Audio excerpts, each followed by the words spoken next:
John chapter 5. Afterwards, Jesus returned to Jerusalem for one of the Jewish religious holidays. Inside the city, near the Sheep Gate, was Bethesda Pool, with 5 covered platforms or porches surrounding it. Crowds of sick folks, lame, blind, or with paralyzed limbs, lay on the platforms, waiting for a certain movement of the water, for an angel of the Lord came from time to time and distributed the water. And the first person to step down into it afterward was healed. One of the men lying there had been sick for 38 years. When Jesus saw him and knew how long he had been ill, he asked him, "Would you like to get well?" "I can't," the sick man said, "for I have no one to help me into the pool at the movement of the water.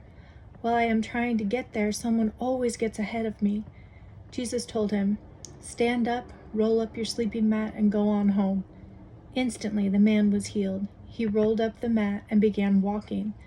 But it was on the Sabbath when this miracle was done, so the Jewish leaders objected. They said to the man who was cured, "You can't work on the Sabbath. It's illegal to carry that sleeping mat." "The man who healed me told me to," was his reply. "Who said such a thing as that?" they demanded. The man didn't know, and Jesus had disappeared into the crowd. But afterwards, Jesus found him in the temple and told him, "Now you are well, don't sin as you did before, or something even worse may happen to you." Then the man went to find the Jewish leaders and told them it was Jesus who had healed him. So they began harassing Jesus as a Sabbath breaker. But Jesus replied, "My Father constantly does good, and I'm following his example."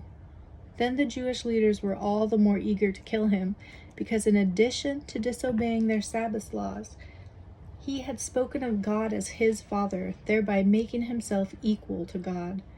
Jesus replied, "The Son can do nothing by himself. He does only what he sees the Father doing, and in the same way, for the Father loves the Son and tells him everything he is doing. And the Son will do far more awesome miracles than this man's healing. He will even raise from the dead anyone he wants to, just as the Father does. And the Father leaves all judgment of sin to his Son, so that everyone will honor the Son, just as they honor the Father. But if you refuse to honor God's Son, whom he sent to you, then you are certainly not honoring the Father. I say empathetically that anyone who listens to my message and believes in God who sent me has eternal life, and will never be damned for his sins, but has already passed out of death into life. And I solemnly declare that the time is coming, in fact, it is here, when the dead shall hear my voice, the voice of the Son of God, and those who listen shall live. The Father has life in himself and has granted his Son to have life in himself, and to judge the sins of all mankind, because he is the Son of Man. Don't be so surprised. Indeed, the time is coming when all the dead and their graves shall hear the voice of God's Son, and shall rise again, those who have done good to eternal life, and those who have continued in evil to judgment. But I pass no judgment without consulting the Father. I judge as I am told, and my judgment is absolutely fair and just, for it is according to the will of God who sent me, and is not merely my own. When I make claims about myself, they aren't believed, but someone else, yes, John the Baptist, is making these claims for me too. You have gone out to listen to his preaching, and I can assure you that all he says about me is true.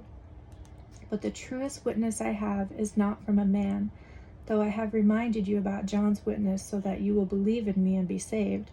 John shone brightly for a while, and you benefited and rejoiced, but I have a greater witness than John.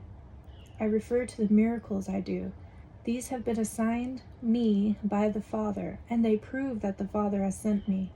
And the Father himself has also testified about me, though not appearing to you personally or speaking to you directly.